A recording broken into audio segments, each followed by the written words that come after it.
Hello. जय हिंद, नमस्कार साथियों। मैं विनोद मीणा आपके अपने यूट्यूब चैनल मिशन पाठशाला पर आप सभी का हार्दिक स्वागत करता हूं। आई होप आप सभी अच्छे होंगे, स्वस्थ होंगे। साथियों, आज से हम स्टार्ट कर रहे हैं राजस्थान पुलिस कांस्टेबल के लिए महिला एवं बाल अपराध का जो एक टॉपिक जोड़ा गया है, जिसमें साथ में योजनाएं एवं प्रमुख महिलाओं एवं बच्चों से संबंधित संस्थान एवं संगठन है, उन सभी के टॉपिक हम अलग अलग दिन चर्चा करेंगे, अलग अलग सेशन में। आज हमारा पहला टॉपिक रहने वाला है दहेज प्रतिबंध अधिनियम 1961। दहेज प्रतिबंध अधिनियम 1961। ठीक है, ओके, आई बात समझ में। अब देखिए, पारित या अधिनियमित, पारित करना या अधिनियमित करना एक ही बात होता है। जो कब किया गया है? 20 मई 1961 को। दहेज प्रतिबंध अधिनियम 1961 को कब किया गया पारित? 20 मई 1961 को। ठीक है, आई बात समझ में। अब बात कर लेते हैं इसको लागू कब किया गया।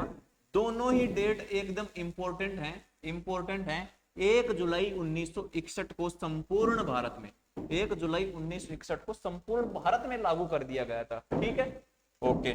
इसमें अध्याय की बात करें, इसमें कोई भी अध्याय नहीं है, कोई भी अध्याय नहीं है। ठीक है, तो अध्याय नहीं है तो धाराएं कितनी है? धाराएं इसमें टोटल कितनी है? 10 धाराएं। ठीक है, 10 धाराएं।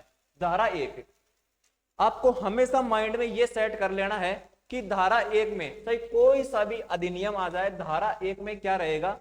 संक्षिप्त नाम, यानी कि जो भी अधिनियम है उसका नाम क्या है, उसका विस्तार यानी कि संपूर्ण भारत में है या नहीं है। ठीक है, उसका दायरा और प्रारंभ यानी कि वो लागू कब हुई। ठीक है, धारा 1 में यही आपको देखने को मिलेगा। ठीक है, धारा 2, धारा 2 में जो भी अधिनियम हो उसकी परिभाषा आपको देखने को मिलेगी। चाहे कोई सा भी अधिनियम आ जाए, उसकी परिभाषा किसमें मिलेगी? धारा 2 में। ठीक है, चलिए, इसका अर्थ क्या होता है? यानी कि धारा 2 की परिभाषा है, उसमें अर्थ क्या है? संपत्ति या कोई भी मूल्यवान प्रतिभूति। मूल्यवान प्रतिभूति का मतलब कोई भी मूल्यवान वस्तु, उसको क्या बोल देंगे हम? दहेज बोल देंगे। ठीक है, दहेज को कब यानी कि कब लेना दहेज माना जाता है? विवाह से पहले। विवाह से पहले भी ले सकते हैं, जैसे आजकल क्या करते हैं, जैसे गोद भराई करते हैं, उसको वो दहेज में काउंट आएगा। ठीक है, दहेज में उसकी काउंटिंग होगी। विवाह के समय, विवाह के समय देते हैं, वो भी दहेज में काउंटिंग होगी उसकी भी। विवाह के बाद यानी कि विवाह के बाद कई मांग कर लेते हैं, कई मांग कर लेते हैं कि हमको तो ये और चाहिए, तभी हम आपकी बेटी को रखेंगे। ठीक है, वो भी किस में आएगा? दहेज में काउंटिंग होगी। ठीक है, अब बात करते हैं दहेज होता है उसको कैसे। एक बार मैं आपको ये इधर बता देता हूं। ये अपनी राजस्थान पुलिस कांस्टेबल की टेस्ट सीरीज है, जो मात्र 99 रुपए में है संपूर्ण। एक मिनट, हेलो भाई, एक thumbnail और बनाना है। जब तो भेज नहीं पाऊंगा, मैं बोल देता हूँ आपके लिए, है ना। वो राजस्थान पुलिस कांस्टेबल भर्ती सभी को, रुक जा, रुको, सभी को संशोधन करना पड़ेगा। ऐसा यानी कि कोई आस्था देख लेना।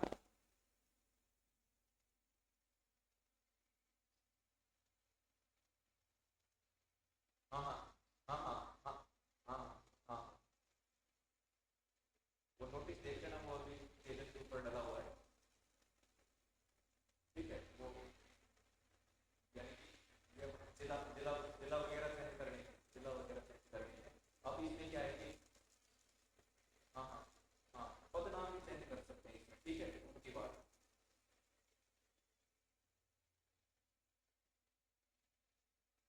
नहीं, सभी को दोबारा करना होगा संशोधन, ये करना है। ठीक है, अब हाँ, अब की बात क्या है कि पद नाम भी चेंज कर सकते हैं। ओके,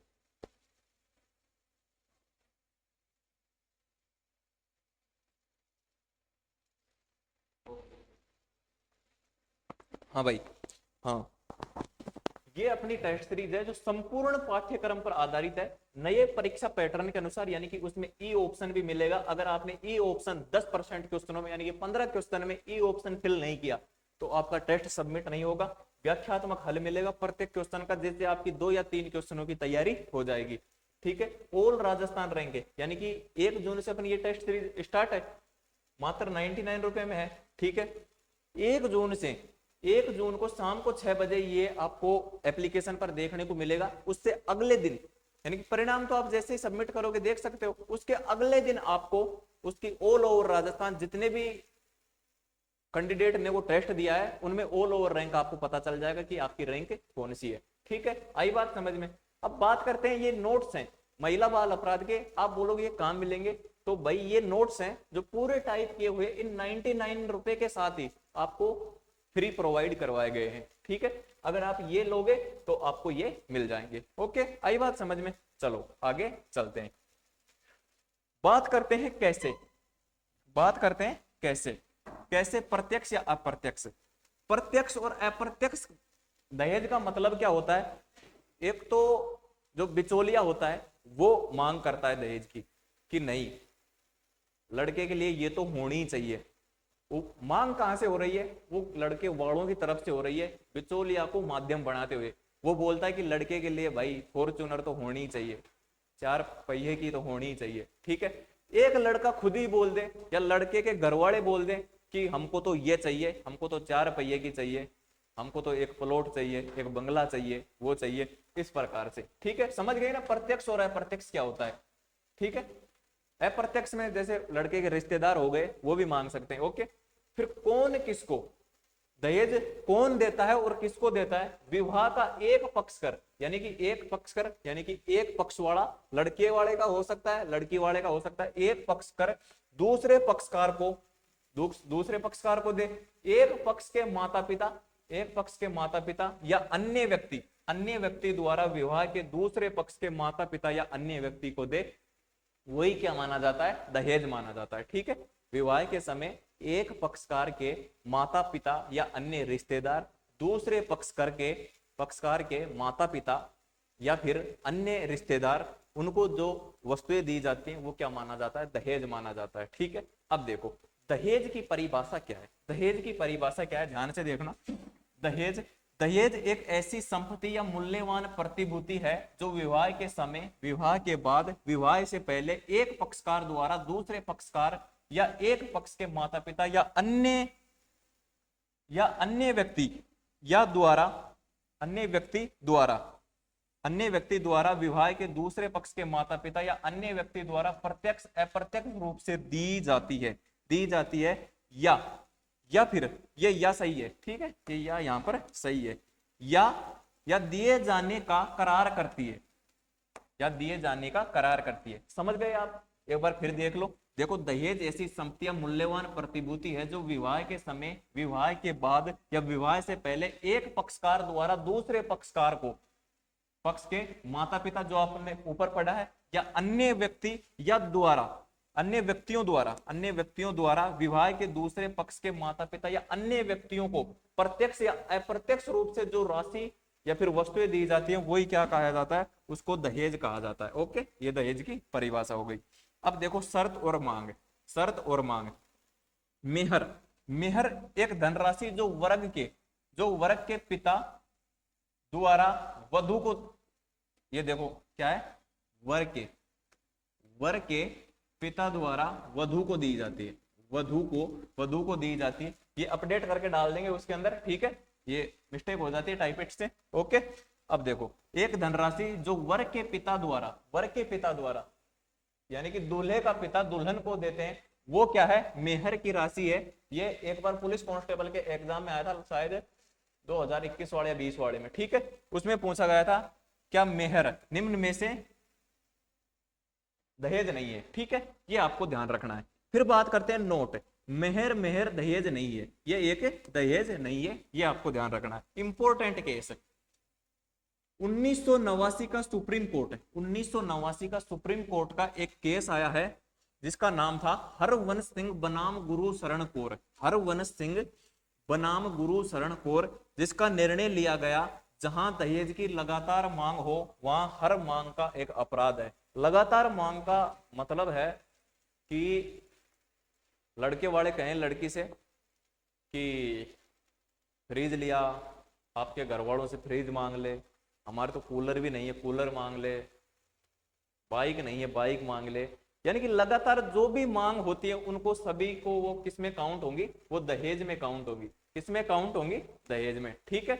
निर्णय, जहां दहेज की लगातार मांग हो वहां हर मांग का आज से एक अपराध है। अपराध का मतलब एक दहेज है। ठीक है। धारा 3, धारा 3 में क्या है? दहेज लेने या देने के लिए दंड। ये इंपॉर्टेंट है, ये ध्यान रखना। धारा 3 में क्या है? दहेज लेने या देने के लिए दंड। दंड कितना है? दहेज लेने वाले के लिए और देने वाले के लिए न्यूनतम 5 साल है। न्यूनतम कितनी है? 5 साल। अधिकतम कितनी भी हो सकती है, लेकिन न्यूनतम कितनी है? उल्लेख कितना है? सिर्फ 5 साल का है न्यूनतम का। ठीक है। जुर्माना, जुर्माना 15,000 रुपया है। जुर्माना 15,000 रुपए तक है, या दहेज के बराबर जो रकम, दहेज की जो रकम होती है वो भी चुकानी पड़ सकती है। ठीक है। दहेज क्या नहीं है? दहेज क्या नहीं है ये देखो अब ध्यान से कि दहेज क्या नहीं है। कोई भी भेंट, कोई भी भेंट जो बिना मांगे वर को कोई वस्तु मिलती है, बिना मांगे चाहे वो कुछ भी दे दे, कुछ भी दे दे, वो दहेज नहीं है। ठीक है। अगर वो मांग लेता है कुछ भी कि मेरे को तो साइकिल ही दे दो, वो भी एक दहेज है। ठीक है।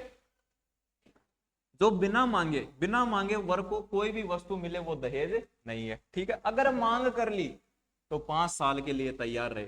ठीक है। 5 साल के लिए तैयार रहे। अब आप बोलोगे कि 15,000 राशि, इससे क्या होगा? भाई ये अधिनियम कब का बना हुआ है? 1961 का। उस समय 15,000 बहुत होते थे, उस समय 15,000 बहुत होते थे। ठीक है। स्त्री धन, बात करते हैं स्त्री धन, जो बिना मांगे वधु को मिलती है। बिना मांगे वधु को मिलती है यानी कि वधु के घर वाले देते हैं या फिर वर के घर वाले देते हैं, वो कोई दहेज नहीं है। ठीक है। जैसे उपहार हो गए, गिफ्ट हो गए। ठीक है। गिफ्ट देते हैं आजकल। ओके। ये कोई वो नहीं है, दहेज नहीं है। ठीक है। अब देखो बात करते हैं धारा 4 की। धारा 4 में क्या है? दहेज मांगने के लिए दंड। दहेज मांगने के लिए दंड। और धारा 3 में क्या था? याद करो, धारा 3 में क्या था? धारा 3 में दहेज लेने देने के लिए दंड। एक तो लेने और देने के लिए दंड, और ये क्या है धारा 4 में? धारा 4 में है दहेज मांगने के लिए दंड। ठीक है। वो लेने देने के लिए 3 लेने, देखो 3 लेने, इसमें भी ने आ रहा है। ठीक है। धारा 3 में क्या है? लेने देने के लिए। धारा 4 में क्या है? दहेज मांगने के लिए दंड। इसमें सजा 6 माह से, इसमें सजा कम है, इसमें सजा कम है, 6 माह से लेकर 2 साल तक। आई बात समझ में? कितनी है? 6 माह से लेकर 2 साल तक।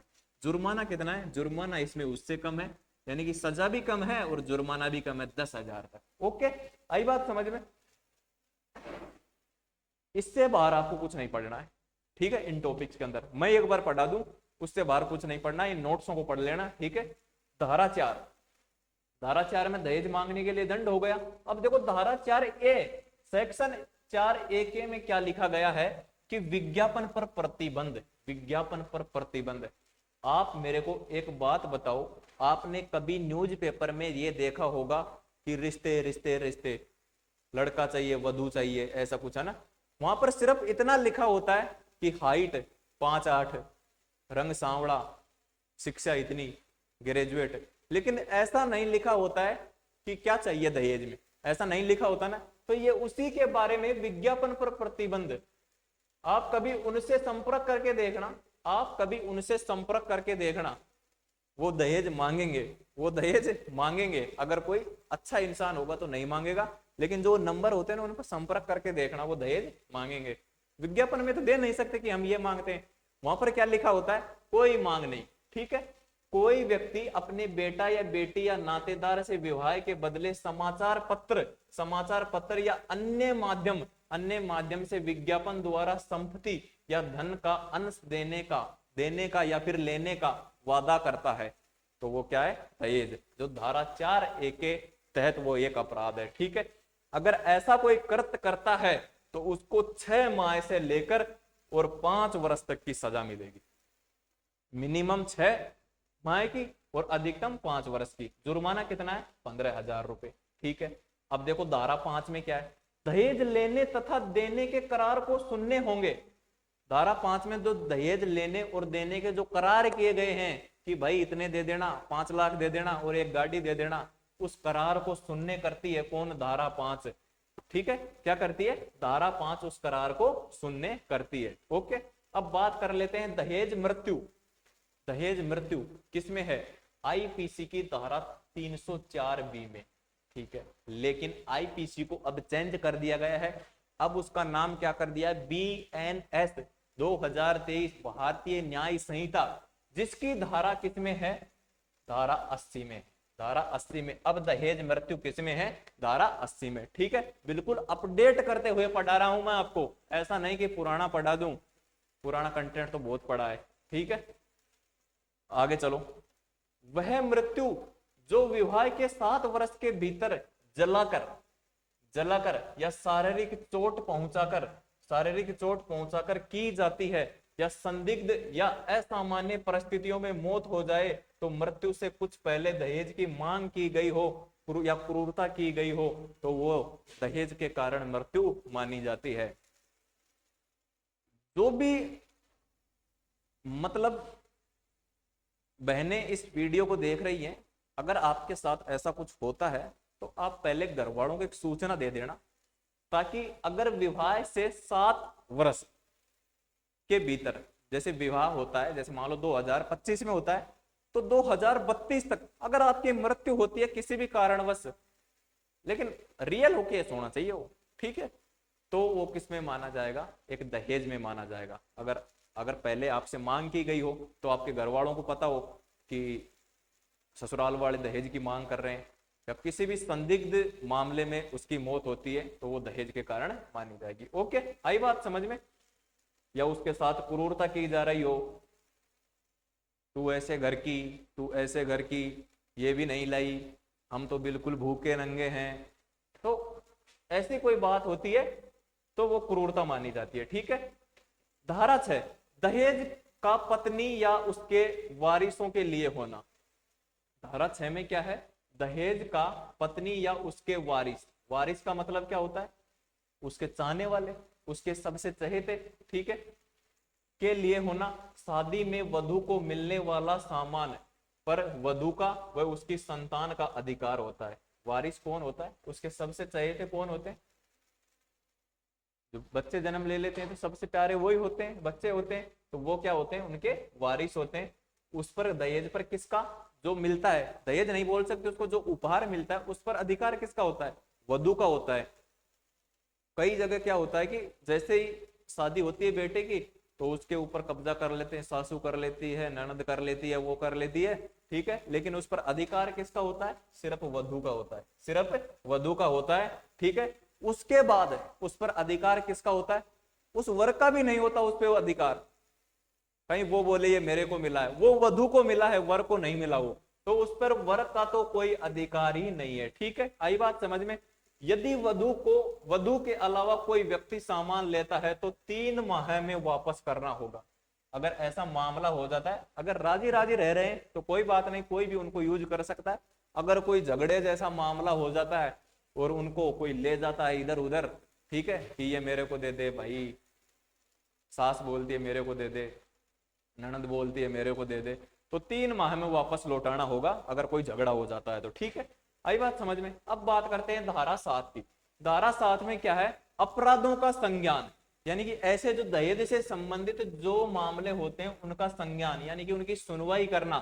सुनवाई महानगर या मजिस्ट्रेट प्रथम वर्ग के न्यायिक मजिस्ट्रेट JMFC द्वारा सुनवाई की जाएगी। सुनवाई कब करेंगे, हाँ ठीक है। देखो महानगर क्या होता है, जैसे दिल्ली हो गया, मुंबई हो गया, उनमें जो मजिस्ट्रेट होता है वो, या प्रथम वर्ग का न्यायिक मजिस्ट्रेट JMFC सुनवाई कब करेंगे, अपनी जानकारी पर, पुलिस रिपोर्ट के आधार पर। इसमें क्या है धारा 7 में कि वो सुनवाई कब करेंगे, या तो करेंगे अपनी खुद की जानकारी, जो पीड़ित है वो जानकारी देगा वहां जाके, या फिर पुलिस की रिपोर्ट के आधार पर, ठीक है, पीड़ित पुलिस की रिपोर्ट के आधार पर, या पीड़ित के द्वारा, या माता पिता या नातेदार या कल्याणकारी संस्था, जो ऐसी संस्था बनी होती है उनके द्वारा कोई भी सूचना दी जाती है, तब वो सुनवाई करेंगे, ठीक है। हाँ आगे चलते हैं। धारा 8 में क्या है, अपराधों की प्रवृत्ति जो इस दहेज निषेध अधिनियम में जो आते हैं वो क्या है, अपराधों की प्रवृत्ति कैसी होती है, इसके अंतर्गत जो अपराध आते हैं उनकी, ये देखो ध्यान से लिखो इनको, संज्ञेय, इसको मैं दोबारा से लिख देता हूं, नोट्स में आपको ये सही किए हुए मिल जाएंगे। संज्ञे, संज्ञे प्रवृत्ति, संज्ञे प्रवृत्ति में क्या होता है देखो, बिना वारंट के गिरफ्तार, बिना वारंट के गिरफ्तार। अब वारंट क्या होता है, जैसे कोर्ट जैसे वारंट जारी करता है कि भाई या तो तू आजा हमारे पास, नहीं तो हम आपको गिरफ्तार करेंगे। वारंट का मतलब होता है सूचना, सूचना देकर गिरफ्तार करना, सूचना देकर गिरफ्तार करना। लेकिन जो दहेज के मामले में होते हैं, जो भी सास या ननद इस वीडियो को देख रही है तो सुन लो, अगर आप अपनी बहू के साथ ऐसा कृत्य करती हो तो आपको बिना वारंट है, बिना सूचना दिए आपको गिरफ्तार कर लिया जाएगा। ठीक है, चलो, बिना वारंट गिरफ्तार, जिसमें 3 साल से ज्यादा की जेल होगी आपको, फिर वहीं पर मांगते रहना, फ्रिज नहीं लाई, कूलर नहीं लाई। ठीक है, चलो, गैर जमानती है, इसमें गैर जमानती है यानी कि जमानत नहीं होगी, जमानत नहीं होगी। असमनीय, असमनीय भी वही होता है, यानी कि आप उसके ऊपर अपने विचार प्रकट नहीं कर सकते कि हमने तो ऐसा करते नहीं करा। ठीक है, आई बात समझ में। चलो, धारा 8 है, धारा 8 में क्या है, धारा 3, धारा 4। धारा 3 में क्या था, दहेज लेना या देना, और 4 में क्या था, मांगना। इसमें क्या था, लेना या देना, और इसमें क्या था, दहेज मांगना। दहेज मांगना के तहत आरोपी बनाया गया हो तो उसे व्यक्ति की स्वयं की जिम्मेदारी होगी कि वह अपने आप को निरपराध साबित करे। अगर कोई छूटना चाहता है तो वो अपने आप को साबित करना होगा कि मैं निरपराध हूं, तभी उसकी जमानत हो सकेगी, नहीं तो नहीं होगी। अब देख लेते हैं धारा 9, नियम बनाने की शक्ति। इस एक्ट के माध्यम से समस्त शक्तियां, कुछ को छोड़कर, समस्त शक्तियां जिसमें कुछ को छोड़कर केंद्र सरकार के पास है, यानी कि सभी शक्तियां किसके पास है, केंद्र सरकार के पास है। इसमें दहेज अधिनियम में, ओके, 1961 वाले में। धारा 10, अंतिम ये धारा है, राज्य सरकार के नियम बनाने की शक्ति। इसमें राज्य सरकार नियम बना सकती है, राज्य सरकार नियम बना सकती है। इसमें नियम बनाने की शक्ति और इसमें राज्य सरकार नियम बना सकती है, कुछ को छोड़कर, जो कुछ है उन पर राज्य सरकार नियम बना सकती है। ओके, सही बात समझ में। तो ये अपना दहेज अधिनियम 1961 ये समाप्त होता है। इसके अलावा आपको कुछ नहीं पढ़ना, कुछ नहीं पढ़ना कहीं से भी। ठीक है, बस इसको रट लेना आप बार बार, और ये अपना टेस्ट सीरीज है, इसको आप ज्वाइन कर लेना, इसको आप ज्वाइन कर लेना। ठीक है, आई बात समझ में। कितने में, मात्र 99 रुपए में, मात्र 99 रुपए में। ठीक है, 15 टेस्ट है, फुल सिलेबस के ऊपर आधारित है, संपूर्ण व्याख्या सहित है। ठीक है, कोई भी समस्या हो तो इस नंबर पर कांटेक्ट कर लेना। ठीक है, जय हिंद, जय भारत।